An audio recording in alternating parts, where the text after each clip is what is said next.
प्रिय मित्रों नमस्कार। आशा है कि आप सब कुशल मंगल होंगे। ये वीडियो आपके लिए इम्पोर्टेंट है क्योंकि इस वीडियो में मैं आपको क्लास 12 100 मार्क्स की जो हिंदी है दिगंत भाग 2 इसके प्रत्येक चैप्टर और उनके लिखने वाले प्रत्येक चैप्टर का नाम, उनके लेखक या कवि का नाम भी बताऊंगा। साथ ही मैं आपको ये भी बताऊंगा कि किस चैप्टर मतलब किस अध्याय का संबंध साहित्य के किस विद्या से है। इसे समझने के लिए आप एक एग्जाम्पल पर, एक उदाहरण पर गौर कीजिए। जैसे कि पहला चैप्टर है बातचीत। ठीक है, मैंने एक क्वेश्चन बताया है बातचीत वाले चैप्टर में। ऑब्जेक्टिव क्वेश्चन आपने पढ़ा भी होगा ऐसा कि बातचीत का संबंध साहित्य के किस विद्या से है। तो आप इसके उत्तर में लिखते हैं निबंध, क्योंकि एक निबंध है। इसी प्रकार और भी कई सारे चैप्टर हैं। अगर किसी चैप्टर का नाम दे दे आपको और पूछे कि इसका संबंध साहित्य के किस विद्या से है, तो आप क्या लिखोगे जब तक पता नहीं रहेगा। तो साथ में मैं आपको ये भी बताऊंगा कि किस अध्याय का संबंध साहित्य के किस विद्या से है। तो चलिए शुरू करते हैं।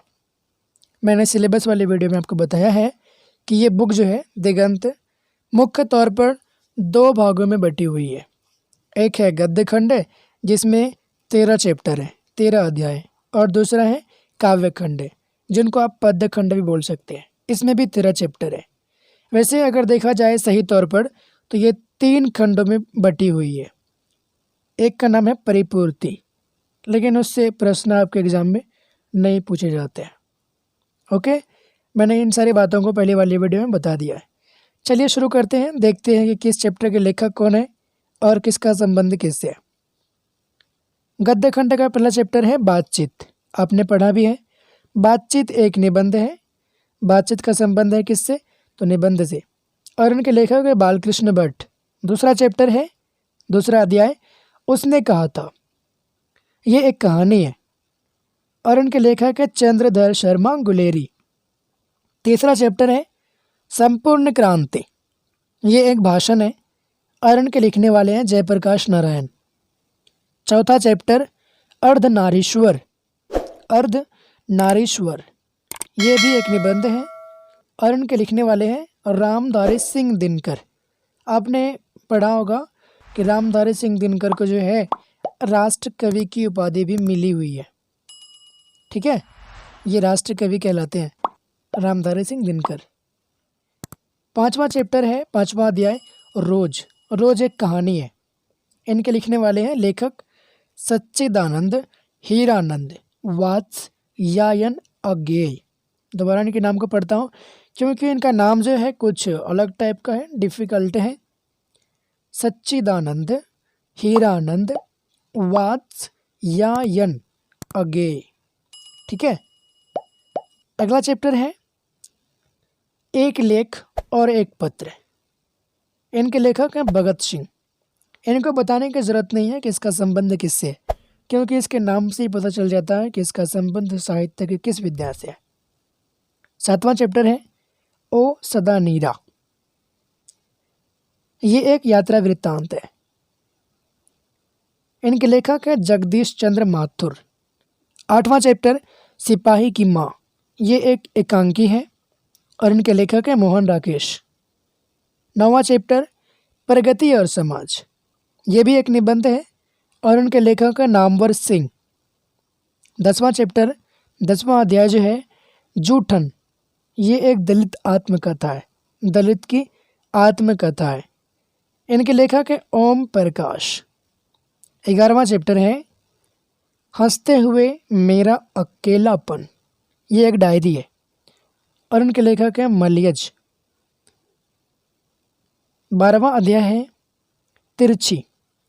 तिरछी एक कहानी है और इनके लेखक हैं उदय प्रकाश। आपने अभी तक कितनी कहानी को देखा है? उसने कहा था एक है, उसके बाद रोज ये भी कहानी है, और यहाँ पर तिरछी। कुल मिलाकर 3 कहानी है आपके सिलेबस वाली बुक में। आगे देखिए, अध्याय 13 शिक्षा। 13वां अध्याय जो है इसका नाम है शिक्षा। ये एक शिक्षा शास्त्र है और इनके लेखक है जे कृष्णमूर्ति। इसके बाद शुरू होता है काव्य खंड। मैंने आपको बताया कि काव्य खंड को पद्य खंड भी लिखते हैं कहीं कहीं पर। इसमें भी 13 चैप्टर है। अगर आप चाहें तो गिनती कर सकते हैं 1-2 से, नहीं तो अगर चाहें तो 14 भी बोल सकते हैं आप इसको। 14वां चैप्टर है कड़बक। इनके कवि हैं मलिक मोहम्मद जायसी। 15वां है पद। ये पद नाम से 2 चैप्टर हैं काव्यखंड में, ठीक है। एक लिखा गया है सूरदास के द्वारा और दूसरा लिखा गया है तुलसीदास के द्वारा। 15वां चैप्टर पद है जो लिखा गया है सूरदास के द्वारा, और 16वां चैप्टर फिर पद है जो लिखा गया है तुलसीदास के द्वारा। 17वां चैप्टर है छप पे। छप पे कवि हैं नाभादास। 18वां चैप्टर कवित्त। क्या नाम है इनका 18वां चैप्टर का? कवित्त। कवि हैं भूषण। कवि का नाम क्या है? भूषण। 19वां अध्याय है तुमुल कोलाहल कलह में।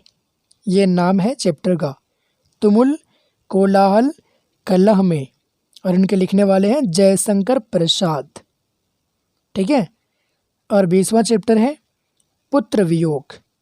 20वां जो चैप्टर है इनका नाम है पुत्र वियोग। इनकी लिखने वाली हैं सुभद्रा कुमारी चौहान। 21वां चैप्टर ऊषा, ठीक, और इनके लिखने वाले हैं शमशेर बहादुर सिंह।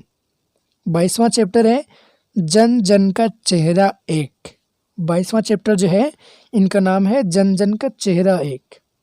लिखने वाले हैं Gajanan Madhav Muktibodh. Chapter number 23 name है अधिनायक। 23वां चैप्टर का नाम क्या है? अधिनायक। लिखने वाले कौन है? रघुवर सहाय। कौन है? रघुवर सहाय।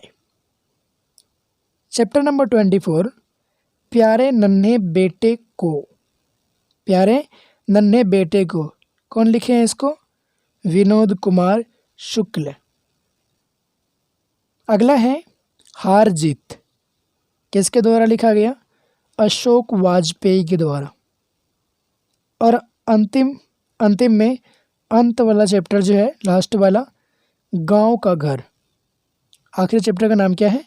गांव का घर। लिखने वाले कौन है? ज्ञानेंद्र पत्ती, ठीक है।